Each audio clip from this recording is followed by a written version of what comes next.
Jika melihat hadis ini, maka seluruh unsur yang membantu terselenggaranya riba itu terkena dosa. Dan bagaimana untuk agar selamat dari riba? Begitu hijrah dari riba, nanti akan ada masa-masa sulit di mana mereka akan hidup, ya, mereka akan hidup dengan suasana yang berbeda dari sebelumnya.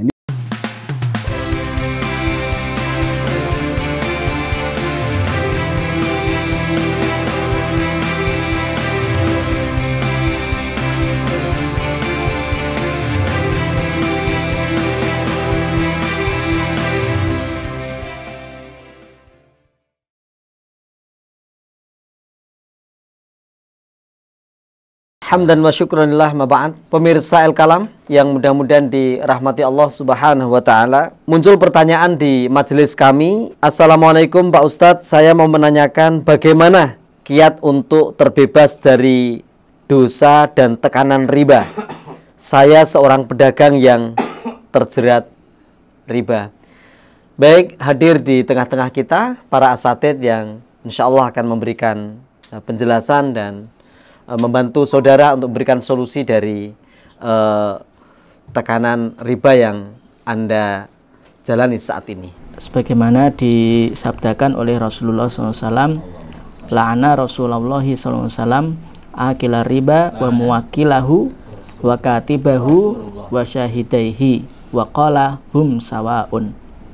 Rasulullah SAW bersabda bahwa beliau itu melaknat orang yang memakan riba atau rentenir, penyetor riba atau nasabah yang meminjam, penulis riba atau sekretaris, ya, dan dua saksi yang menyaksikan transaksi riba. Beliau mengatakan bahwa semuanya sama di dalam dosa. Jika melihat hadis ini, maka seluruh unsur yang membantu terselenggaranya riba itu terkena dosa. Dan bagaimana untuk agar selamat dari riba? Dengan mulai memanfaatkan transaksi-transaksi syariah melalui bank-bank syariah atau melalui koperasi syariah yang sudah ada. Tidak ada alasan bagi seseorang pada zaman saat ini untuk masih bertransaksi secara riba. Terlebih semua bank-bank konvensional itu sudah memiliki bank syariahnya, unit usaha atau cabang syariahnya. Maka bagi yang pedagang yang masih selama ini bertransaksi dengan riba, seyogyanya untuk berpindah dari yang sebelumnya riba, berpindah ke akad-akad syariah melalui bank-bank yang telah menyelenggarakan akadnya secara syariah. Insya Allah dengan demikian maka dia akan berkah hartanya dan dagangannya. Karena riba termasuk salah satu dari al-kabair, maka orang yang bertaubat dari riba harus memenuhi arkanut taubah atau rukun-rukun taubah. Yang pertama yaitu al-iqla, jadi betul-betul memutuskan diri atau melepaskan diri dari transaksi riba tersebut, sama sekali tidak mau, atau dalam bahasa Jawanya itu kapok, ya, al-iqla. Kemudian yang kedua, an-nadam, menyesali perbuatan riba yang pernah dia lakukan. Kemudian yang terakhir adalah al-azmu ala alla ya'ud, berazam atau bertekad kuat untuk tidak kembali kepada transaksi riba. Nah, dengan demikian maka insya Allah taubatnya itu akan diterima Allah Subhanahu wa Ta'ala.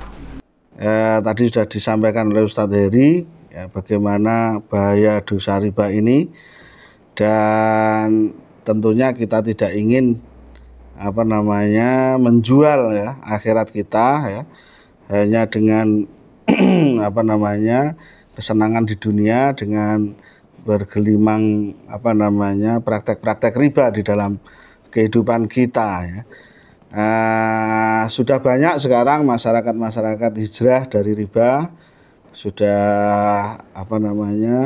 kita juga sudah sering sharing, ya, dengan mereka bagaimana cara mereka sukses. Secara teknis yang mereka lakukan adalah yang pertama, setelah memahamkan dirinya tentang bahaya riba, dan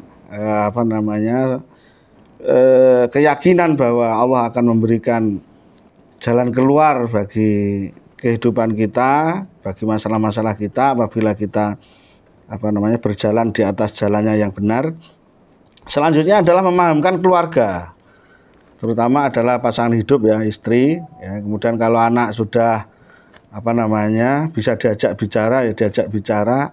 Yang penting nanti mereka harus bersiap-siap gitu ya, karena setelah begitu hijrah dari riba nanti akan ada masa-masa sulit di mana mereka akan hidup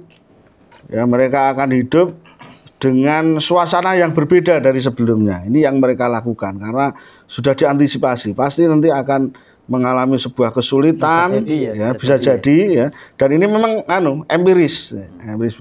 Kemudian setelah kita siap, keluarga siap, anak-anak kita siap, ya barulah kita melangkah ya. Jangan melangkah dulu sebelum ini siap. Karena mereka inilah nanti yang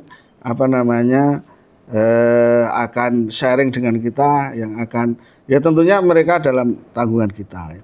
Setelah diri kita dan keluarga siap, ya barulah aset-aset yang ada semuanya, aset-aset usaha yang ada semuanya gunakanlah semaksimal mungkin untuk menutup hutang riba. Ya, tentunya nanti kita akan mengalami hal yang sedikit berbeda dari yang kemarin ya. Mungkin kemarin bisa berlimpah segala macam ya, fasilitas macam-macam ya. Nanti kita harus bersabar dalam waktu singkat saja nanti akan mengalami hal yang sulit ya. Setelah semua aset kita bayarkan, kalau sudah cukup dan alhamdulillah ada sisa, ya itu sisanya itu yang digunakan untuk berbisnis bebas dari riba. Apabila masih ada kurang ya, misalnya semua aset sudah dijual ternyata masih kurang sedikit, ya kita tinggalkan sedikit hutang kita itu untuk kita adakan rescheduling istilahnya ya, kalau lembaga keuangan, untuk kita bayar berapa tahun ya, seringan-ringannya lah gitu ya, tidak harus segera kita selesaikan pun tidak apa-apa. Setelah itu kita hidup atau berbisnis dengan sekemampuan kita. Insya Allah ya, Allah pasti akan menjamin ya hamba-hambanya yang mau hijrah kepada jalan syariat. Paling dasar, paling pokok harus dipahami bahwa riba itu diharamkan oleh Allah. Jual beli yang ada unsur ribanya itu Allah cabut keberkahannya. Itu harus kita yakini dulu. Sehingga semangat pemahaman bahwa riba itu menghilangkan keberkahan, yang hakullahu riba wa yurbis shadaqat, maka dari sinilah kita akan punya semangat untuk meninggalkan riba. Yang kedua, kalau Anda seorang sudah terlilit hutang riba, maka berkonsultasilah dengan komunitas-komunitas yang anti riba. Biasanya mereka punya strategi-strategi untuk perkara utang piutang yang riba tadi. Dan yakinlah bagaimana hadis Rasulullah, man taraka syai'anillah awadallahu khairan minhu.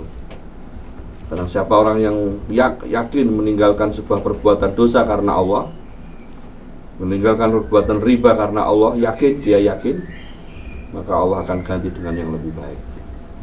Penanya yang dirahmati Allah Subhanahu wa taala, kiranya cukup jelas dan ada niatan yang baik untuk penanya untuk hijrah dari riba. Tadi secara langkah-langkah konkret sudah dijelaskan oleh para asatidz, di antaranya adalah pahami bahwa riba akan menghilangkan keberkahan dalam usaha.